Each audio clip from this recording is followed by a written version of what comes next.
Bud McFarlane was President Reagan's National Security Advisor. He is also president of the Institute for the Analysis of Global Security and co-founder of the United States Energy Security Council, and really has been a leading light on the importance of reducing oil's strategic status and opening the market to fuel competition. Patrick Ho is Secretary General of the China Energy Fund. He was also Secretary for Home Affairs for the government of Hong Kong. And Cheng Lu is Secretary General for the Global Forum on Energy Security in Beijing, which we are honored to participate and co-host with him now for the fourth year coming up in this June 2015, which I'm sure you'll talk about during this session. So in this panel, we are going to talk about the importance of opening the market to fuel competition, the implications for China, for the United States, for other countries. Let's get started. Bud, fuel choice. Why is it important? Why do you, as somebody who was the architect of the Strategic Defense Initiative, of winning wars without blood or bullets, why are you so passionate about this issue? You know, we take for granted fuel, transportation, and the smooth functioning of our economies as if this were a natural condition, when, in truth, we wouldn't have jobs, we wouldn't have choice, whether about clothing or food or anything else, but for transportation. Transportation is fundamental, and we take it for granted. However, we find that the cost and the availability of transportation is not at all something that is necessarily reliable, predictable, or cheap. And when you get beyond just the idea of moving from point A to point B, whether it's a product on the farm to get to the market, from the plant to the consumer, from you getting back and forth to work, it comes down to, is there fuel? Can you afford it? Is it toxic? Fuel is something that its availability and its cost determines whether you have a job, whether you can afford to get back and forth to work. In short, fuel really is fundamental to the health of the economies of every country in the world. And so it's anomalous, it's odd, it's puzzling how all of us in every country, everywhere, rely on one fuel.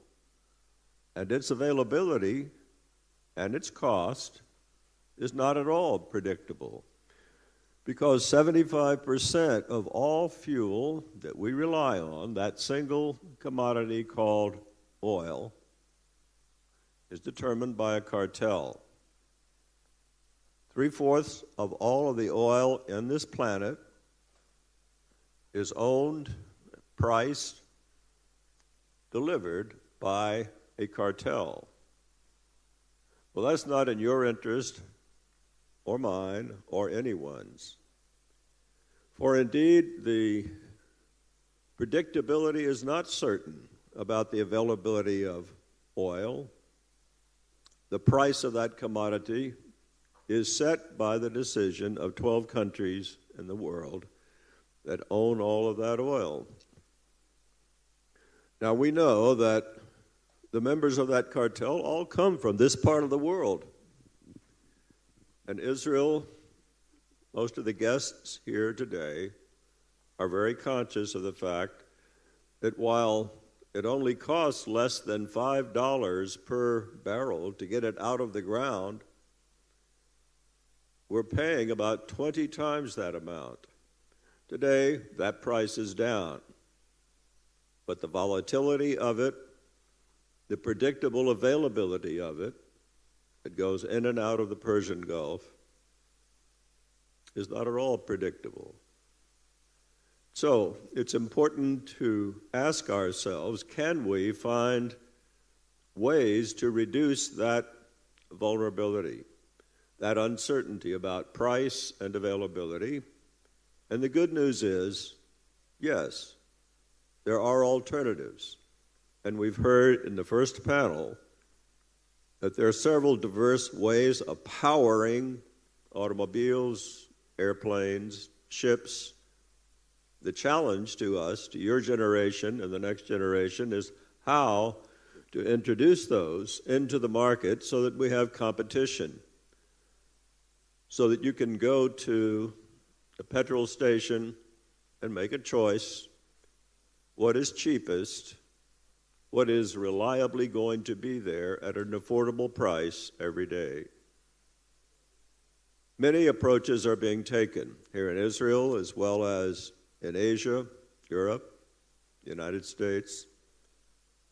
Electricity, hybrid electrics, fuel cells someday, turning natural gas into methanol or gasoline. However, doing it, finding out exactly which works best, performs best, is least toxic, environmentally safe, is the challenge before us.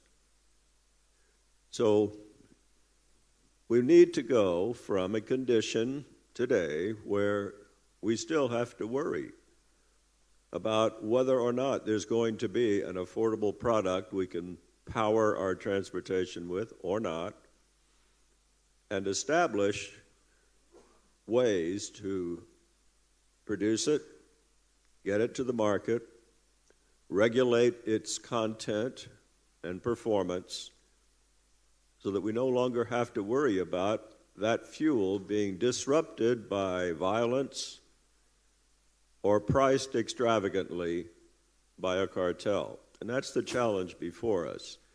But it can be done.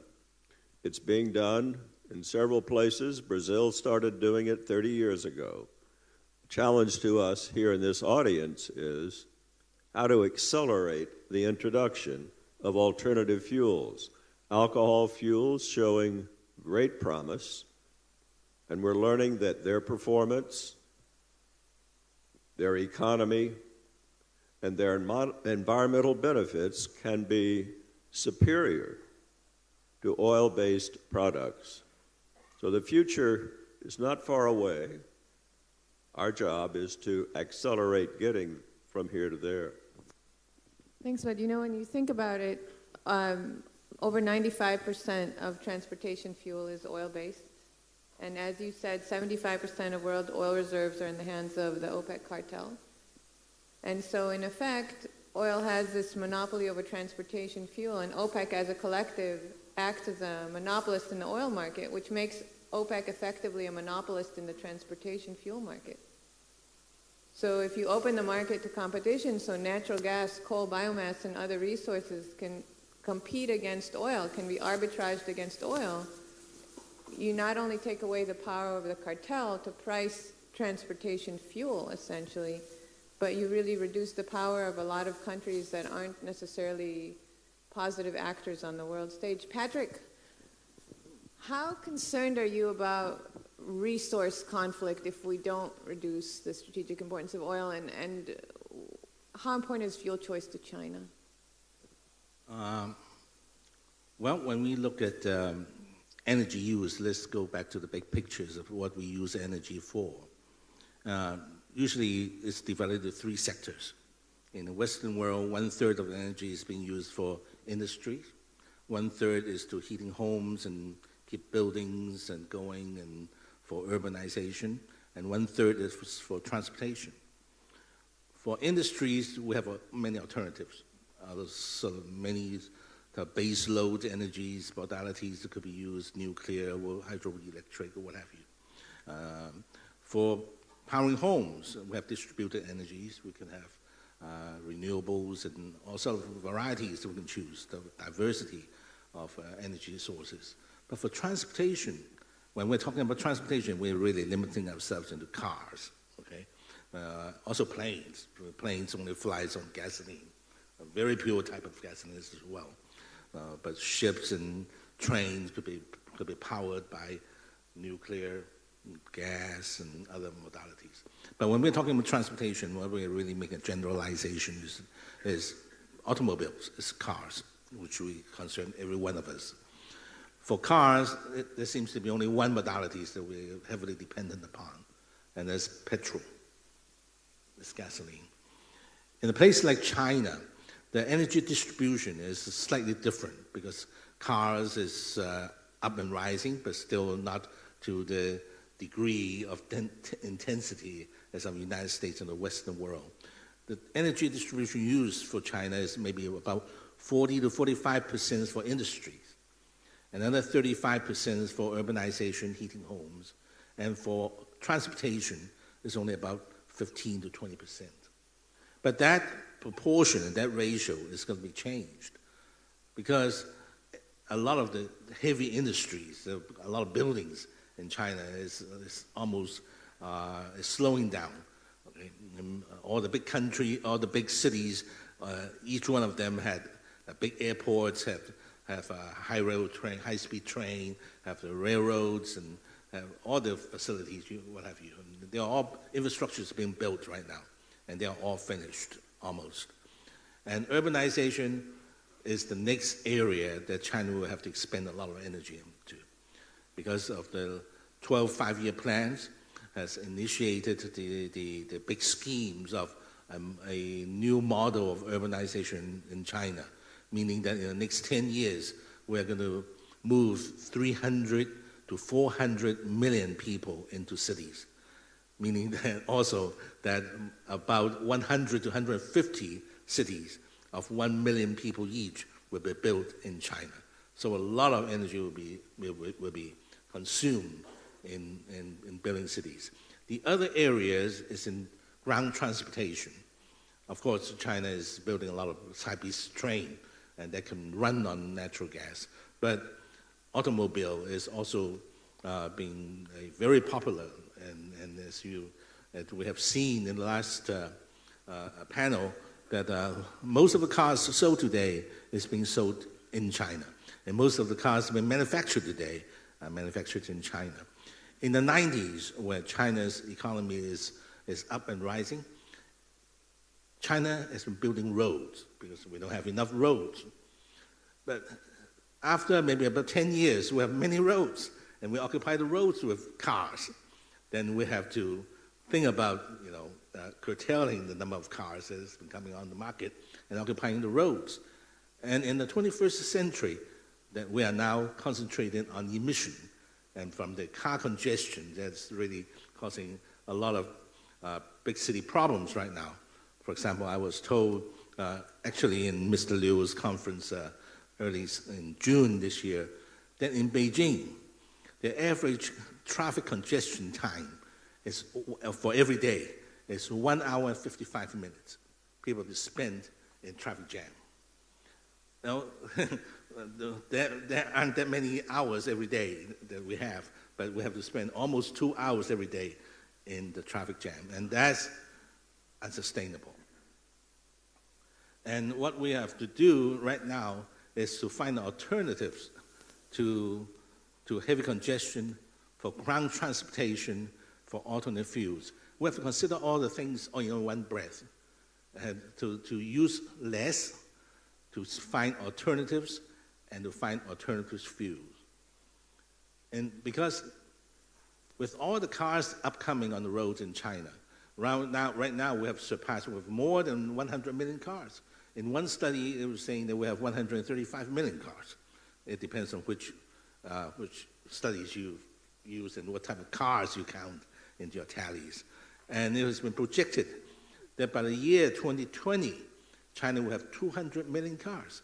Well, by population proportion, it's still much less than places like America. Right now, our car ownership is only about 6% of the population. But it will very quickly get to 10% or 15%, 20% of the population who will be owning cars. And we have been importing more and more oil. For what purposes? for running cars. For the year 2003, we have been consuming 0.9 million barrels a day of gasoline. But 2013, we're consuming 2 million barrels a day, more than double. And all these gasoline is also only going to cars, because industries, we have nuclear, we have hydroelectric, we have coal, and for heating homes, we have distributed energies, renewables. But for running cars, we are only dependent upon gasoline. The Chinese government has launched a lot of initiatives to promote alternate fuels. You have heard from Mr. Ma of using methanol, and also there's incentive programs about giving tax breaks and giving subsidies to people who want to purchase electric vehicles. Right now, China has only 500,000 of electric vehicles on the road, compared to on the total 100 million cars. Okay, 500,000 is what, less than 5%. And the target, the State Council target for 2020 was originally 5 million electric vehicles, but recently it was cut down to a target of 1 million electric vehicles, and so to permit rooms to grow, and also because of the methanol program is upcoming. So there are lots to be done, and there are many alternatives they were also thinking. Of course, China also expanding public transportation, and with speed rail, but also intra-city traveling. Intra-city traveling, one thing amazing, there's maybe a lot of you may not be aware of, is electric bikes. Nowadays, China is the world's largest manufacturers of electric bikes. Of the 2 million electric bikes made every year, 90% were made in China and sold in China. So instead of having bikes in the 60s or 70s when you were in China, everybody was riding bikes. But now, electric bikes are coming back. The electric bike is traveling very fast. They can go as far as, 30 miles an hour. And they can have a range of 50 kilometers to 100 kilometers. And electric bikes may be the answer for intra-city traveling in big cities in China. Because when you talk about cars, one person driving a car, you occupy the road. And it causes road congestion. And the road, if you just use electric bikes, it can accommodate many more electric bikes than cars. So that's another way to fight the problem is with the electric bikes. It's something for your consideration. It's actually amazing when you're in Beijing and you see the vast number. It's hard to imagine the sheer number of electric bikes and mopeds that you see in Beijing, for example. You don't see any mopeds running on anything other than battery power. It's only electric mopeds. That's right. None of these motorbikes. Okay, those banned motorbikes because of the emission problem. It's much quieter and it's much cleaner. Yes, right. Yeah. Chang, you are at the Chinese Academy of Social Sciences. You spend time thinking about kind of the holistic picture, the circular economy, you call it, right? Kind of the well-to-wheels economy of energy use. And obviously, air quality is a huge concern in China right now. Okay. Change is always a complicated story. Maybe sometimes a tough story, sometimes a random story.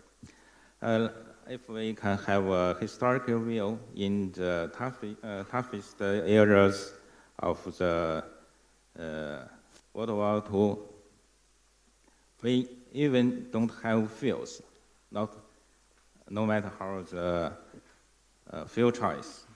So at that time, we use charcoal, we use coal, we use so many things such as ethanol to be the fuel for the truck.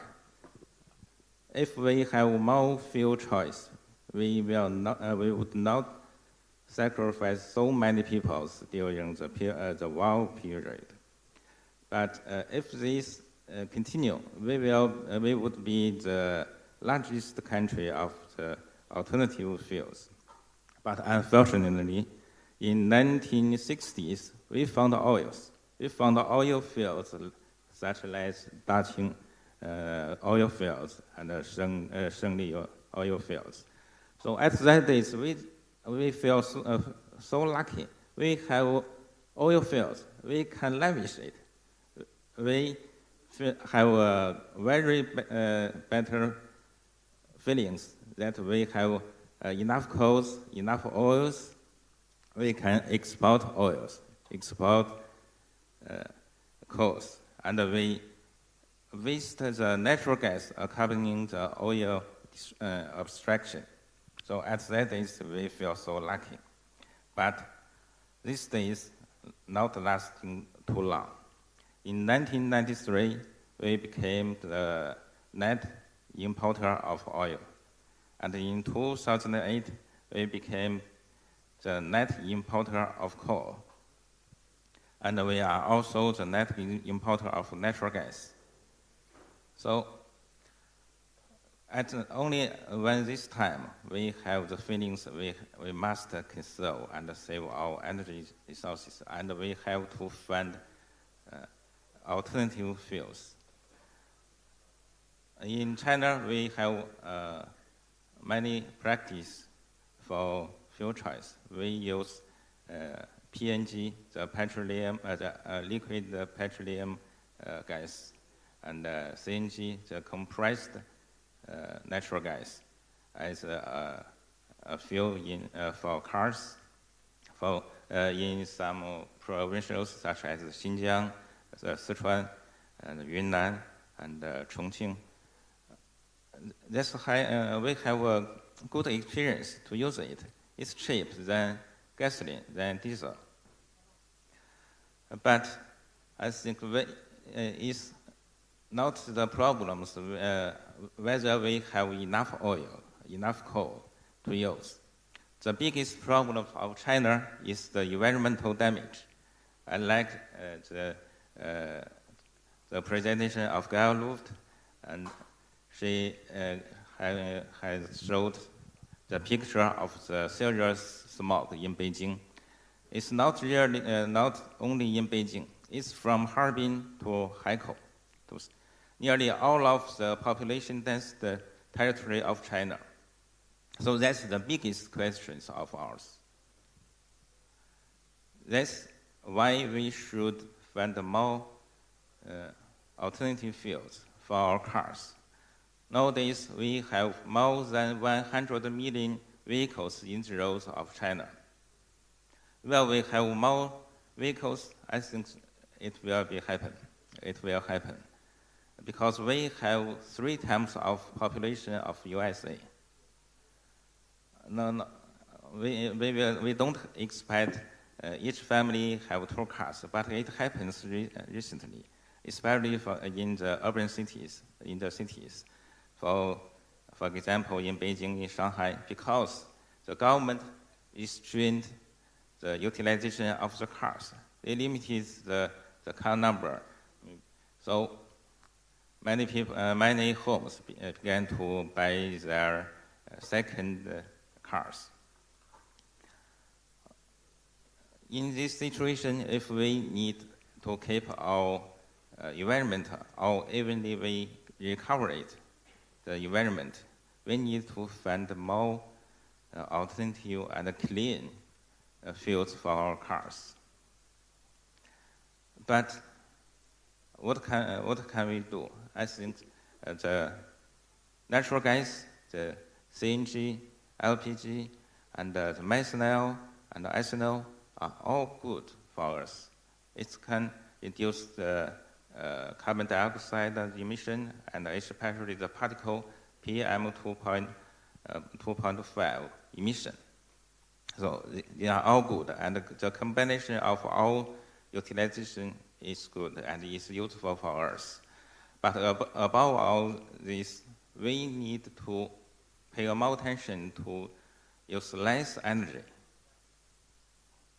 The first, we use clean energy. The second, we should reserve and conserve it and save it, and we can find better ways to live and work. I think it's fortunately for us that nowadays we can have better ICT technology and smart city technology. We can live at home and work at home and live remote from the cities. If we reduce the transportation, reduce the going out, we can use less energy. So I think we can have so many chances to fulfill our targets. And I'm very lucky to be here and discuss with so many Israeli firms, especially those companies with advanced ICT technology and clean energy technology. I think there is a big chance to Israeli firms and Chinese firms to do more about these good targets. China is the biggest market for the clean energy and all technology. In this situation of these big market opportunities, we can do so many things. And you mentioned our forum. This forum held, co-organized by Guy Luft and by the U.S. Energy Security Councils. We would like to invite all people here to attend our next year forum held on Beijing, which will be held on June 8th and 9th. So thank you so much. I'm looking forward to see you again at Beijing. Thank you, Cheng. Patrick, I want to talk a little bit about fuel pricing. And specifically, when you look at China, you see fuels made from coal are a very good competitor to oil. But unlike in the US, natural gas in Asia is expensive because natural gas is indexed to oil. And if you want to make fuels from natural gas in Asia able to compete against fuels made from oil, then something needs to happen about that gas to oil indexing. And you've been talking and working on that. So you're absolutely right, Anne. When we look at the price of gas, well, roughly speaking, in the United States, gas is selling something like $4 per BCM, whatever. And that's what it's selling to Mexico. But when it's selling to Europe and EU, it's $8. And it's selling to India, it's $10. And that's before the transportation That's right, cost. before transportation, it's just net, okay? To China, it's about $12. And when it gets to Japan, it's $14. So it's premium price things. And if we have natural gas, we just use the things that only natural gas can perform. And if we turn natural gas into something else and then use it secondarily, there will be second transformation of energy and there will be efficiency loss. No, in China, I think the solution for transportation as an alternative fuel is from coal, because China has a lot of coal, no oil, and no gas. Well, little oil, but no gas. So we have to use coal. But the rest of the world will not permit us to use coal because of the emission problem. Because of the Do you environment care what problem. the rest of the world permits you? Or But I tell you, clean coal technology can only be implemented and experimented in a situation like China. And China probably have the greatest potential to really develop the clean coal technologies. And with coal, we don't really have to burn them. With coal, we can turn coal into methanol and run cars on methanol instead of buying expensive natural gas and expensive petrol. And also, we can turn coal into natural gas and use natural gas in other ways that we use to. So coal, we have a lot at stake. China has a lot at stake and has a lot of interest in finding alternate fuels and also developing methanol because of coal, relation of coal. Now, Bud, you have a very extensive China history. going back several presidential administrations. And fuel choice really is a major avenue for potential collaboration between the U.S. and China, not just between the U.S. and China, but as we see at this conference, among different countries around the world. And it also has a potential for just enhancing kind of back-channel conversations and reducing tension in general.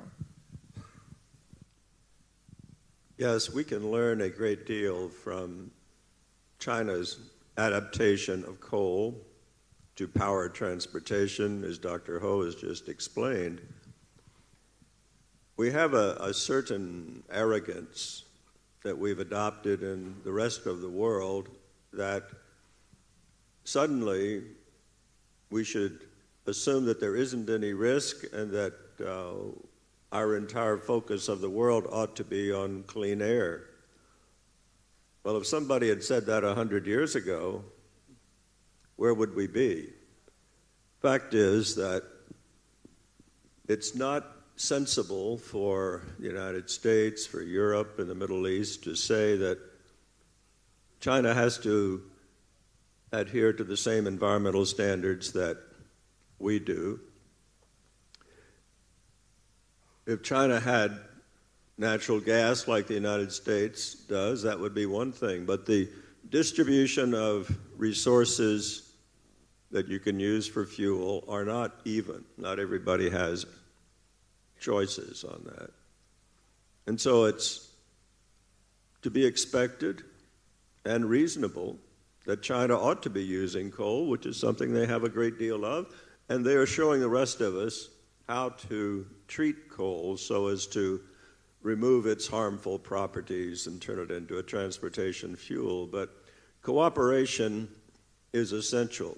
Otherwise, we will all be vulnerable to the control of transportation fuel by one choice, oil.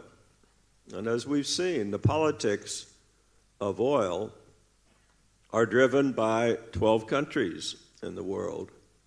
And that price has gone up, up, up steadily, especially since the so-called Arab Spring started 4 years ago, where countries that control most of the oil, 75% of all the reserves, began to see the turmoil that was springing up in neighboring countries from Libya, Tunisia, elsewhere, and they didn't want that to happen in their countries, and so they began to take steps like doubling salaries and providing subsidies, all of which raised the budget. Annually, Saudi Arabia suddenly required that oil be priced at $95 per barrel, and that was so-called fair price, because they needed it to balance their budget, but it only cost them $5 to get it out of the ground. Well, today the price of oil is down below $70. You may ask, won't it stay there? Can't the United States keep increasing its production and keep the price of oil low? Not necessarily. The fact is, the reason the price dropped was because the global economy is experiencing a slowdown, and so the demand for fuel is less than it used to be. And when demand goes down, the price is going to go down.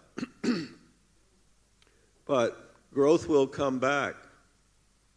China's growth at 7% is still going to increase the demand in China. Similarly, in India, the demand will rise. And so we can count on the price of oil going back up. And indeed, if the OPEC countries at their next meeting decide that they would rather have higher priced oil, they can do it overnight by lowering their amount of production. So the politics of oil and only having one choice can be devastating. We have to introduce alternatives. You know what strikes me? If you look at OPEC oil production today as compared to 40 years ago, it hasn't changed by a single barrel almost. Today, OPEC supplies 30 million barrels of oil a day to the market, and 40 years ago, a little bit more than 40 years ago, it supplied 30 million barrels of oil a day to the market, exactly the same amount.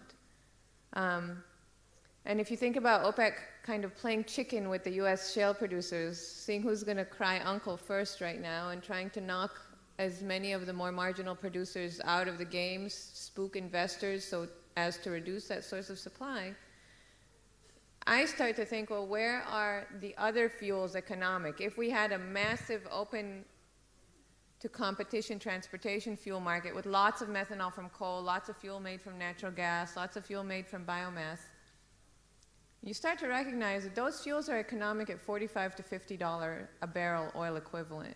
OPEC would have to drive price down to that level and below that in order to undercut those competitors. And that would just be a fantastic thing for the global economy. It would be fantastic for U.S. growth and for Chinese growth as well. How important are these periodic oil price spikes that we see when we look at the economic downturn that the U.S. experienced and is still experiencing? I think that was driven by at least in part, by the 2008 price spike. Don't you think that had a significant impact? There's no question about it. And when you stop and imagine what could go wrong, my goodness, you don't have to look very far. Right here in your neighborhood, you've got turmoil in Iraq, Syria, Nigeria, Libya. The facilities that are producing oil in all of those countries could experience violence that could take oil offline, out of the market. We've experienced in the past, in 1979, and by arbitrary action, the decision of Saudi Arabia in 1974 and 73, overnight, the price of oil can go up by orders of magnitude even. So the only way you're going to have a predictable stability in the price of fuel is to have several alternative choices. It's all about arbitrage. You want a market that's open to arbitrage, right, Patrick? Well, I went through the homework, some studies, and look at the spot price on Dubai Platts from 1972 to 2013. Do you remember what the barrel of oil cost in 1972? All right. $2.50 US. $2.50 US. That's right, per barrel. That's how much it costs Saudi Arabia to lift a barrel today. That's right. Then in 1974, there was a 4-time increase from $2.50 to $10. From 1974 all the way to 2004, 30 years, the price of crude oil had been hovering and fluctuating between $10 and $40. Sometimes 30, sometimes 10, between 10 and 40. But from 2004 till now, there's another hike of 4 times. It's between 40 and 120. It's amazing, people say, oh, oil prices are so low now, and I think, really, they're low? You think $67 a barrel is low?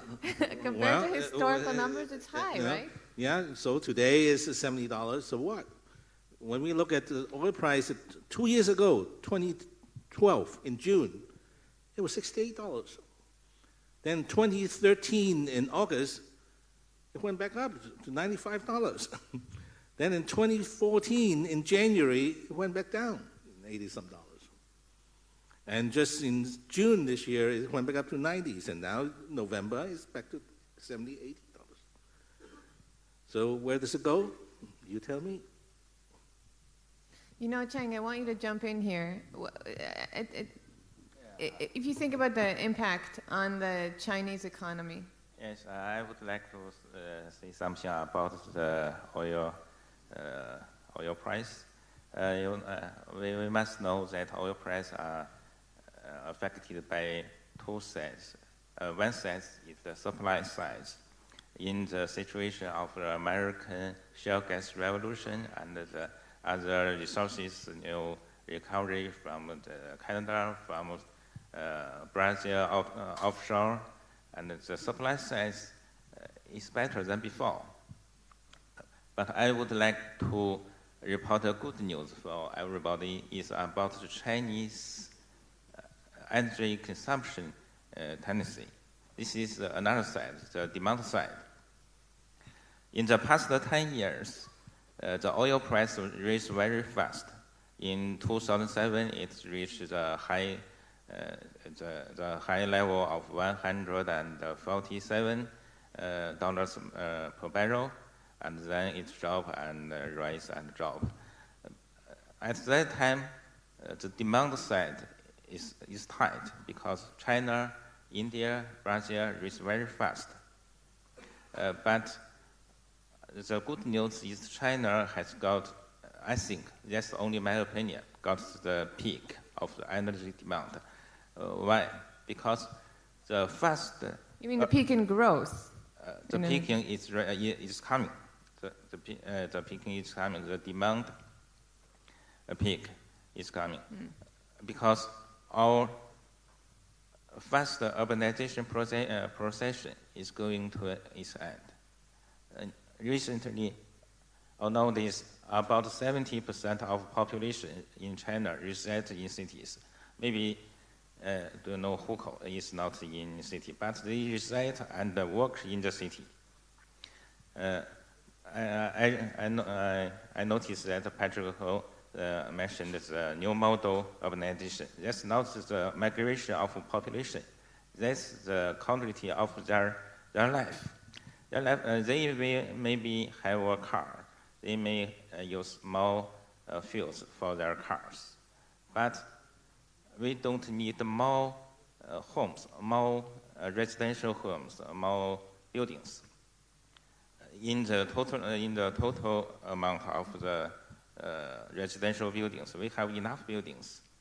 If we do not have to build new homes, the total TPE, the total primary energy demand, will drop. You know why? Because most of the energy demand in China is the industrial demand. 70% of the energy demand is from industry sectors, and inside about 30% of the energy is from the steel, coal, and cement, and construction materials. If we take account the indirect consumption of energy, the coal consumption will also drop. So we're looking at a maturing economy. Industrial consumption is going to really peak, but what we can expect as China becomes wealthier and wealthier, more and more people will want more personal mobility provided in different ways and hopefully with lots of different fuels. So let's thank our panel, and I look forward to the rest of a very interesting conference.